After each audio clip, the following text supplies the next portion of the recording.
dan tetap mematuhi protokol kesehatan karena pandemi belum berlalu. Nah, aku udah kangen banget untuk kita kembali ngebahas tentang kesehatan reproduksi, udah lama banget ya. Jadi di kesempatan kali ini kita akan kembali belajar lagi mengenai kesehatan reproduksi. Tapi sebelumnya buat kalian yang nonton ini tapi belum subscribe, kalian jangan lupa untuk subscribe dan tekan icon bell yang di sebelahnya supaya setiap postinganku itu ternotifikasi langsung sama kalian. Nah, aku kasih waktu dulu nih untuk kalian subscribe, silahkan.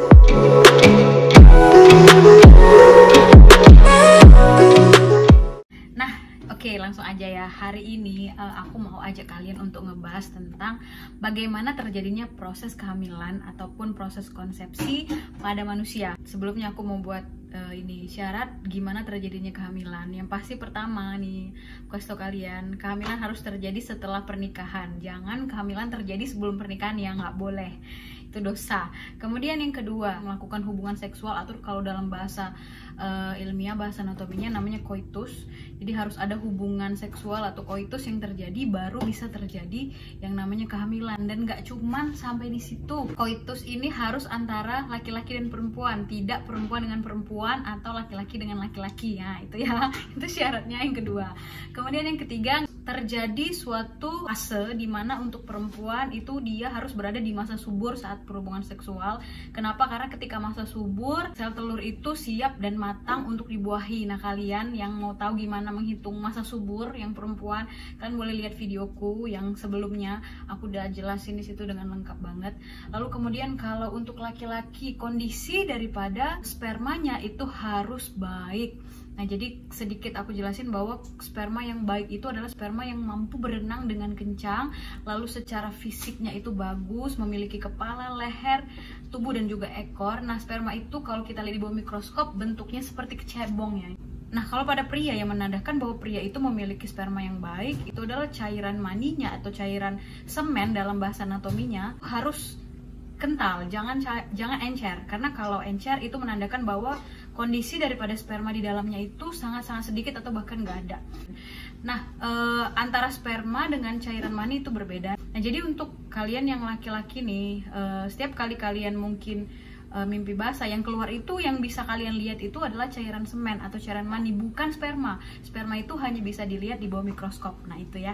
Jadi kalau cairan mani kalian yang keluar itu banyak, belum tentu itu banyak spermanya. Nah, syaratnya itu konsistensi dari cairan maninya itu harus kental, tidak boleh encer. Nah, jadi itulah 3 syarat utama terjadinya kehamilan ataupun konsepsi ataupun pembuahan. Oke, langsung aja ya. Jadi proses terjadinya kehamilan itu dimulai dari pastinya terjadinya coitus atau terjadinya hubungan seksual. Nah, coitus ini ketika penis masuk ke dalam vagina akan terjadi injeksi sperma ataupun injeksi cairan mani yang di dalamnya ada sperma sebanyak 200 hingga 300 juta sperma. Itu kalian harus tahu ya. Nah, ini berlaku untuk pria-pria yang kondisi spermanya itu baik ya. Seperti yang aku bilang tadi ya, kondisi fisiknya itu harus baik, memiliki kepala, leher, badan, dan juga ekor, semuanya itu harus sempurna. Lalu kemudian cara dia berenang untuk masuk ke dalam vagina itu benar-benar harus sangat-sangat cepat ya, karena ada sesuatu hal di dalam vagina yang harus dilewati. Kalian harus tahu ya guys, bahwa keadaan daripada vagina wanita itu pH-nya sangat asam. pH-nya itu berkisar antara 3,8 sampai 4,5. Nah, ini juga udah aku bahas di videoku waktu itu tentang bakteri baik yang ada di dalam vagina. Nah, keasaman vagina ini dapat membunuh 200 hingga 300 juta sperma yang udah terinjeksi tadi.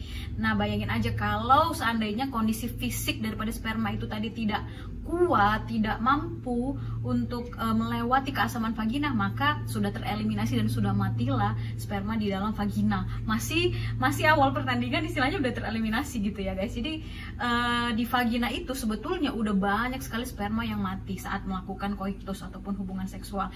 Jadi aku pernah baca ya, bahwa dari 200 hingga 300 juta sperma yang terinjeksi masuk ke dalam vagina, hanya kurang lebih 800.000 sperma yang berhasil lolos melewati keasaman vagina. Nah, bayangin aja kalau kalian punya uang 200 sampai 300 juta, tiba-tiba hilang lenyap gitu aja, tinggal 800.000.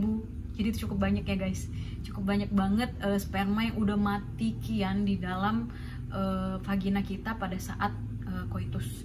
Nah, jadi 800.000 sperma ini kemudian akan menuju kemana? Nah, ini sebenarnya supaya kalian bisa nalar, kalian itu harus lebih dulu ngelihat videoku tentang mengenal organ reproduksi pada wanita. Karena proses kehamilan ini kan terjadi pada organ reproduksi wanita ya. Jadi aku harap kalian tonton dulu vlogku yang waktu itu ya tentang mengenal organ reproduksi pada wanita.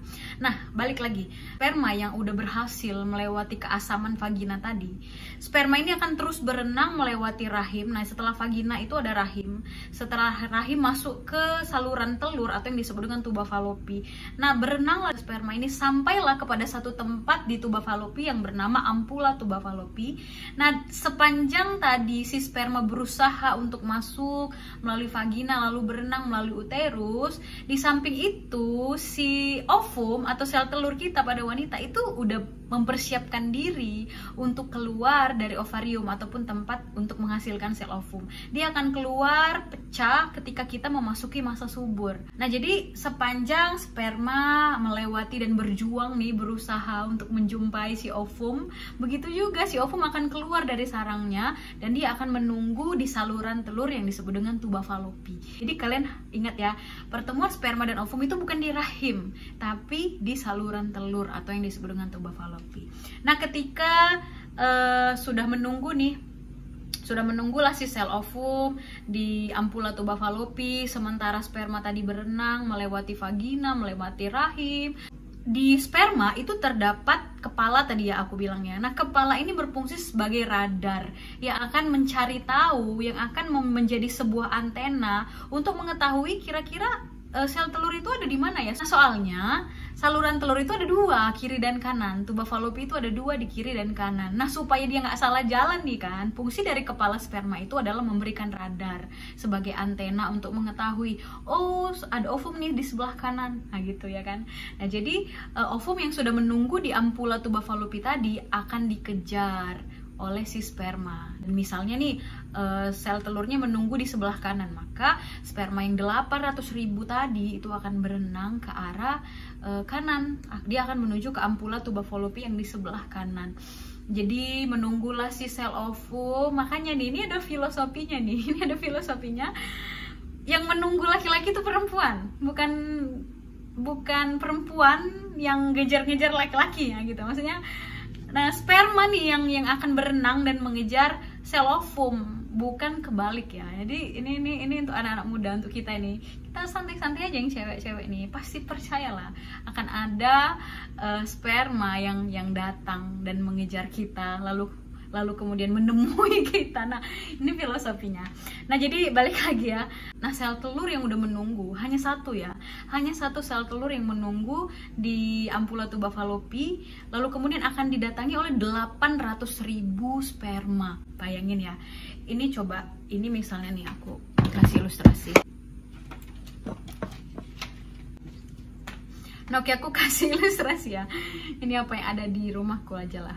Nah, ini tutup cotton bud. Ingat ya, ketika perempuan memasuki masa subur, hanya satu sel ovum yang akan keluar dan hanya ada satu sel ovum yang akan siap untuk dibuahi. Nah, sel ovum yang menunggu tadi ataupun sel telur yang menunggu tadi itu akan didatangi oleh 800.000 sperma dan dia akan berusaha untuk menembus sel ovum ini. Nah, tapi nggak segampang itu guys, nggak segampang itu sel sperma ini akan menembus. Karena kenapa? Ovum ini itu nggak cuma satu lapis, ada dua layer, ada dua lapis sel ovum. Lapisan terluar disebut corona radiata, lapisan dalam disebut dengan zona pellucida. Atau bayangin aja kayak telur ayam lah. Telur ayam itu kan ada yang putihnya, ada kuningnya ya. Putihnya itu disebut corona radiata, lapisan kuningnya itu disebut dengan zona pellucida. Nah, dua lapisan sel telur inilah yang harus dan wajib ditembus oleh salah satu sperma yang akan datang dan membuahi sel ovum. Nah, jadi ketika mau menembus, misalnya ada satu sperma nih, ini bayangin aja, ini satu sperma yang berhasil menembus dan masuk, apa yang akan terjadi? Nah, selanjutnya sel ovum akan mengeraskan dirinya, akan membentuk sebuah antibodi menolak sperma-sperma yang lain. Nah, bayangin tadi ada 800.000 calon sperma yang akan menembus satu sel ovum ini. Nah, jadi kalau ada satu yang berhasil, berarti kira-kira ada 799.999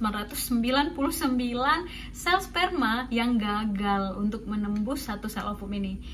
Nah, nggak sampai di situ. Ketika udah satu sperma berhasil untuk menembus ovum, ovum ini setia, dia nggak akan menerima 999 sel sperma lagi. Nah, dia akan langsung membentuk seperti pertahanan, membuat pertahanan diri bahwa aku udah ditembus oleh satu sperma, udah cukup gitu.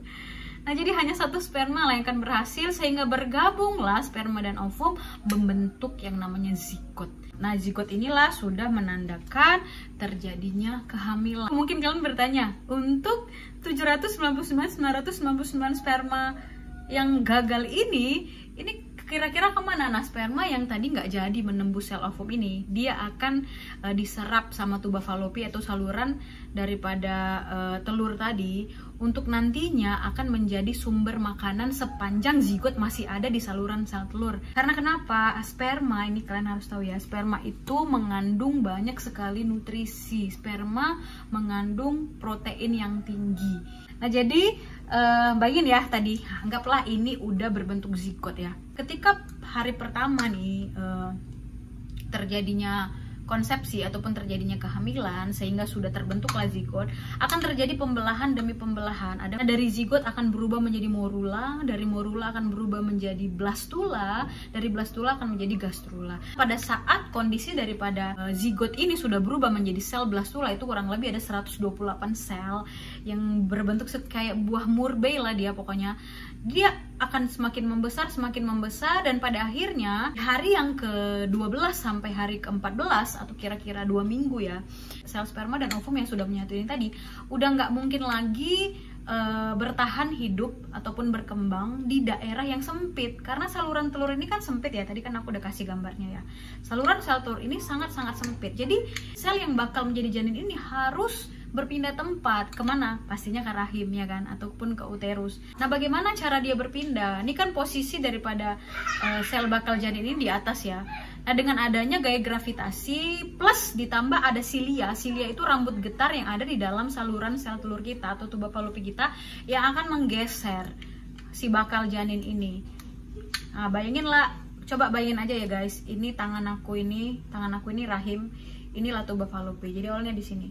Nah, jadi ada silia-silia yang akan membantu menggeser sel bakal janin ini menuju ke rahim, turun dan tertanam ke rahim. Nah, ini kalian harus tahu. Nah, ini plus ditambah ada gaya gravitasi ya kan, ini dari atas menuju ke bawah kan gitu. Nah, sekarang sel ini sudah adalah di dalam rahim ataupun di dalam uterus kita. Nah, di rahim nggak sampai situ, dia akan tertanam di endometrium. Jadi ada 3 lapisan rahim. Aku nggak akan ngulangin lagi, kalian tonton dulu videoku yang tentang ini ya, mengenal organ reproduksi wanita. Jadi ketika dalam endometrium, sel daripada bakal janin ini akan membelah diri menjadi 2. Bayangin lah ini ya, aku bagi 2 ini ya. Sel yang satu akan menjadi sel yang disebut dengan inner cell germ layer, atau lapisan sel yang dalam, yang di dalam, inner cell germ layer itu ya, yang nantinya akan menjadi janin. Nah, itu yang pertama. Lalu sel yang satu lagi disebut apa? Disebut outer cell germ layer, yang nantinya akan menjadi plasenta atau yang kita sebut dengan ari-ari. Nah, setelah sudah membelah menjadi 2, maka sel-sel tadi akan memasuki pertumbuhan dan perkembangan janin. Nah, tepat di usia kurang lebih 12 minggu ya guys, outer cell germ layer atau yang tadi akan jadi plasenta atau ari-ari tadi akan menghasilkan yang namanya hormon. Nah, hormon ini hanya akan dihasilkan ketika plasenta atau ari-ari sudah terbentuk. Namanya human chorionic gonadotropin, atau hormon yang mengindikasikan kehamilan. Nah, hormon ini di usia 12 minggu akan sangat high, akan sangat tinggi, dan bisa dideteksi melalui darah dan juga melalui urin seorang perempuan. Nah, ingat, human chorionic gonadotropin atau yang disebut dengan HCG ini hanya dapat dideteksi pada ibu hamil di usia 12 hingga 14 minggu. Nah, itu high-nya, dan kalian bisa cek melalui tes pack ataupun melalui pemeriksaan darah. Nah, itu semua nanti akan diketahui. Nah, jadi itulah dia guys, gimana proses terjadinya konsepsi dan pertumbuhan, perkembangan janin dan juga plasenta ini akan berlangsung terus hingga akhirnya memasuki usia 37 sampai 40 minggu. Nah, disitulah saatnya perempuan untuk bersalin atau melakukan persalinan. Nah, oke guys, udah selesai vlog kita hari ini tentang bagaimana proses terjadinya konsepsi ataupun kehamilan pada wanita. Nah, buat kalian yang udah tonton, aku harap vlog ini bermanfaat buat kalian dan jadi informasi edukasi supaya kita tahu apa sih sebenarnya yang terjadi di rahim kita ketika kita sedang hamil, kan gitu. Bagaimana prosesnya dari awal. Aku harap vlog ini bermanfaat guys. Nah, buat kalian yang mungkin ngerasa vlog ini sangat-sangat penting sekali untuk dibagikan, kalian boleh share vlog ini ke teman-teman kalian dan jangan lupa untuk like dan subscribe buat kalian yang belum subscribe. Oke, mungkin itu aja. Semoga kalian tetap dalam keadaan sehat, kuat, dan tetap mematuhi protokol kesehatan supaya negeri kita bebas dari pandemi COVID-19. Oke, mungkin itu aja guys. Sampai ketemu di vlog aku berikutnya. Jangan lupa untuk selalu pantengin vlog-vlog yang akan aku upload berikutnya. Bye-bye.